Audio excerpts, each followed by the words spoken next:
Hello student, welcome my YouTube channel. आज हम लोग करेंगे होम साइंस मानव विज्ञान का क्वेश्चन आंसर करेंगे। क्वेश्चन नंबर 1 है, प्राणी के शरीर के विभिन्न अंगों को बांधे रखने का कार्य रूप है। पहला है पेशी कोशिकाओं का, दूसरा है आच्छादक कोशिकाओं का, तीसरा है संयोजी कोशिकाओं का और चौथा है तंत्रिका कोशिकाओं का। इसका आंसर हो जाएगा सी, संयोजी कोशिकाओं का। संयोजी कोशिकाएं एक ऐसी इकलौती कोशिका हैं जो हमारे शरीर के विभिन्न अंगों को बांधे रखने का कार्य करती हैं। वहीं पर आच्छादक कोशिका की बात करें तो ये क्या करती हैं, बोलेंगे आच्छादक कोशिका हमारे बाह्य अंगों का आवरण बनाती हैं तथा उद्दीपन का कार्य करती हैं। और पेशी कोशिका क्या करती है, पेशी कोशिकाओं का कार्य है ये हमारे शरीर को गति प्रदान करती हैं। पेशी कोशिका कहलाती है। यहीं से प्रश्न पूछा जाता है, हमारे शरीर को गति कौन प्रदान करता है, तो इसका आंसर हो जाएगा पेशी कोशिका गति प्रदान करती है। ठीक। क्वेश्चन नंबर 2, एटीपी संबंधित है माइटोकॉन्ड्रिया से, केंद्रक से, गोल्गी काय से, गुणसूत्र से। इसका आंसर हो जाएगा माइटोकॉन्ड्रिया ए हो जाएगा। अगर हम गुणसूत्र की बात करें तो ये क्या करते हैं, तो बोलेंगे केंद्रक के अंदर पाए जाने वाली विशेष प्रकार की संरचना होती है जो आनुवांशिक गुणों को पीढ़ी दर पीढ़ी ट्रांसफर करने का काम करती है और केंद्रक सबको कंट्रोल करने का कार्य करता है। माइटोकॉन्ड्रिया की बात करें तो ये इसी को ऊर्जा घर कहा जाता है। और गोल्गी काय की बात करें तो गोल्गी काय इसमें प्रोटीन की पैकिंग करता है और साथ साथ वितरण का भी कार्य करता है। ठीक है। और क्वेश्चन नंबर 3, ऊतकों का समूह जो कि शरीर के आवरण एवं शारीरिक गुहाओं के स्तर पर पाया जाता है उसे ... कहते हैं। इसका पहला है उपकला ऊतक, दूसरा उपास्थि, तीसरा है वसा ऊतक और चौथा है रेशेदार ऊतक। इसका आंसर हो जाएगा ए, उपकला ऊतक। इसका आंसर हो जाएगा ए। आच्छादक ऊतक ही तो उपकला ऊतक होते हैं, पर ऊतक कोशिकाएं ही मिलकर आच्छादक का निर्माण करती हैं। और उपास्थि की बात करें, लचीला संयोजी ऊतक है, ये हड्डियों और जोड़ों को सहारा देने का कार्य करती हैं। और वसा ऊतक में वसा समायोजन। क्वेश्चन नंबर 4, पेशियों की थकान को मापने का यंत्र है थर्मामीटर, लैक्टोमीटर, अर्गोमीटर और स्पेक्ट्रोमीटर। इसका आंसर हो जाएगा सी, अर्गोमीटर। लैक्टोमीटर से दूध की शुद्धता को मापते हैं, अर्गोमीटर से पेशी की थकान को मापते हैं और स्पेक्ट्रोमीटर से प्रकाश की तरंगें जो निकलती हैं उसको मापने का कार्य करती है। क्वेश्चन नंबर 5, थकान की स्थिति में कोशिकाओं में कौन सा अम्ल एकत्रित हो जाता है? पहला है लैक्टिक अम्ल, दूसरा है मैलिक अम्ल, तीसरा है एसिटिक अम्ल और चौथा है इनमें से कोई नहीं। इसका आंसर हो जाएगा ए, लैक्टिक अम्ल जब जमा हो जाता है तो कोशिकाएं जो हैं थक जाती हैं। क्वेश्चन नंबर 6, काफ़ी समय के बाद अचानक व्यायाम करने के दौरान मांसपेशियों में ऐंठन क्यों होती है? इसका कारण क्या है? पहला है एसिटिक एसिड के उत्पादन के कारण, लैक्टिक एसिड के उत्पादन के कारण और तीसरा है हाइड्रोक्लोरिक एसिड के उत्पादन के कारण और चौथा है सल्फ्यूरिक एसिड के उत्पादन के कारण। इसका आंसर क्या हो जाएगा? इसका आंसर हो जाएगा B, lactic acid. Lactic acid जमने के बाद ही मांसपेशियां थक जाती है, तो पता हो गया आपको। और सल्फ्यूरिक एसिड की बात करें तो सल्फ्यूरिक एसिड एक ऐसा हमारा रसायन होता है जिसे हम मल्टीपर्पज यूज कर लेते हैं। क्वेश्चन नंबर 7, इलेक्ट्रोमायोग्राफी मापता है मांसपेशियों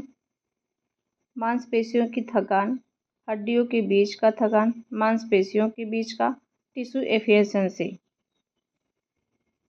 इलेक्ट्रोमायोग्राफी मांसपेशियों की थकान को मापता है। आंसर हो जाएगा ए। क्वेश्चन नंबर 8, यह हमारे शरीर की सरलतम इकाई है। पहला है कोशा, दूसरा है अंग, तीसरा है मांसपेशी और चौथा है हड्डी। इसका आंसर हो जाए। क्वेश्चन नंबर 7 फिर से देख लें। अच्छा, इलेक्ट्रोमायोग्राफी मापता है मांसपेशी की थकान को, तो सही तो है क्वेश्चन। मांसपेशी की बात करें, मांसपेशी थकान जो नापता है। अगर हम बात करें इलेक्ट्रोमायोग्राफी की बात करें तो ये हमारी बॉडी में मांसपेशियों के एक्टिविटी को रिकॉर्ड करता है और कितना काम करने के बाद आपका थकान हो जाता है। और यहीं हड्डियों की बात करें तो हड्डियों के बीच की दूरी मापने के लिए हम एक नया है ना डेक्सा विधि का उपयोग करते हैं। ठीक है, आंसर इसका सही है। क्वेश्चन नंबर 8, यह हमारे शरीर की सरलतम इकाई है। कोशा, अंग, मांसपेशी और हड्डी। इसका आंसर हो जाएगा कोशा, सेल। जब कई सारी सेल्स मिलती हैं तो ऊतक का निर्माण होता है। जब कई सारे ऊतक मिलते हैं तो प्रॉपर एक अंग का निर्माण होता है। जब कई सारे अंग मिलते हैं तो मेरे बच्चों तब अंग तंत्र का निर्माण होता है। और जब कई सारे अंग तंत्र मिलते हैं तो बोलेंगे शरीर का निर्माण होता है, संपूर्ण शरीर का निर्माण हो जाता है। ठीक है, इसका आंसर हो जाएगा ए, कोशा। क्वेश्चन नंबर 9, एक व्यायाम के दौरान एक व्यायामी को क्या करना चाहिए? कितना द्रव्य लेना चाहिए? ठीक है, जितना पसीना निकला उतना द्रव्य लेना चाहिए। जितना पसीना और मूत्र विसर्जन हो उतना द्रव्य लेना चाहिए। पीने से 2 गुना पीना चाहिए। खपत जितनी हो पूरे दिन में पीना चाहिए। ठीक है, इसका आंसर क्या हो जाएगा? इसका आंसर हो जाएगा बी, जितना पसीना और मूत्र विसर्जन हो उतना द्रव्य लेना चाहिए। ठीक है, और खपत जितनी हो पूरे दिन में पीना चाहिए। ये तो पूरे दिन की बात हो जाती है ना, ये व्यायाम की बात कर रहा है, पूरे दिन खपत हो रही उसकी बात नहीं कर रहा है। इसका आंसर हो जाएगा बी। क्वेश्चन नंबर 10, डीएनए में उपस्थित होता है केंद्रक, माइटोकॉन्ड्रिया, ए और बी दोनों, गोल्जी उपकरण। इसका आंसर क्या हो जाएगा? इसका आंसर हो जाएगा केंद्रक और माइटोकॉन्ड्रिया, ए बी और दोनों आंसर हो जाएंगे। क्वेश्चन नंबर 11, अंतरकोशिकीय पाचन प्रणाली उपलब्ध कराता है राइबोसोम, गोल्जी काय, लाइसोसोम के द्वारा, आंत के द्वारा। इसका आंसर हो जाएगा लाइसोसोम के द्वारा। क्वेश्चन नंबर 12, स्वयं प्रतिलिपिकारी है लाइसोसोम, माइटोकॉन्ड्रिया, केंद्रक, गोल्जी काय का संरचना।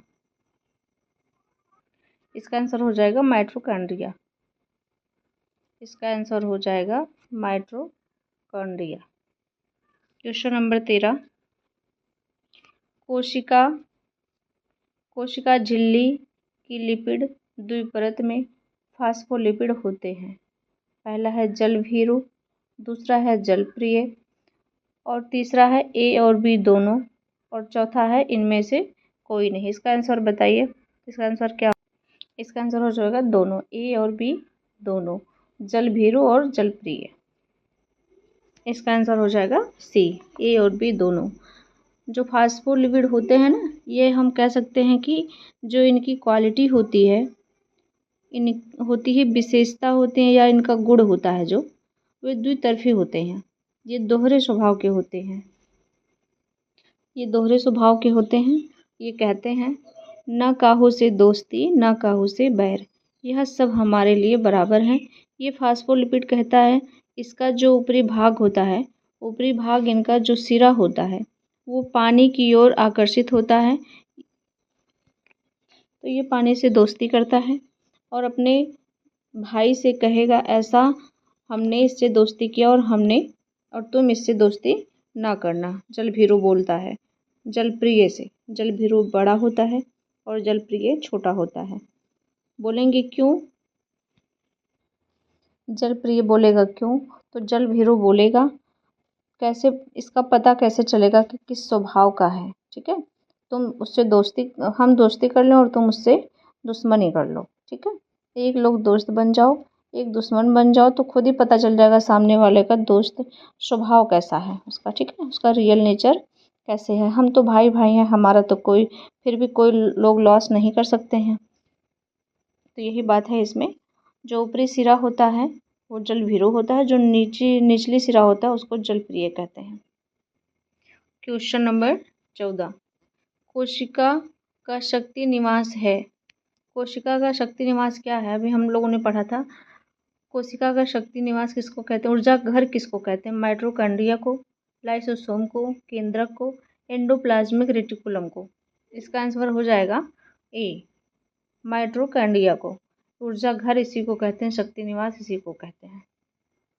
ऊर्जा का घर माइटोकॉन्ड्रिया को कहते हैं। लाइसोसोम की बात करें तो लाइसोसोम तो आत्मघाती होता है, ये आत्मघाती थैली इसको कहते हैं। ठीक है, और केंद्रक की बात करें तो ये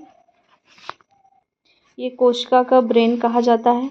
गोल्जी काय को क्या काम करना है, कहाँ काम करना है, कितना काम करना है, और राइबोसोम को क्या करना है, कब, कैसे, कौन कितना करेगा। ठीक है, माइटोकॉन्ड्रिया को कब ऊर्जा बनानी है, कहाँ ऊर्जा बनाना है। कुल मिलाकर कोशिका के अंदर जितना भी कार्य होता है सब हैंडल करने का काम करता है।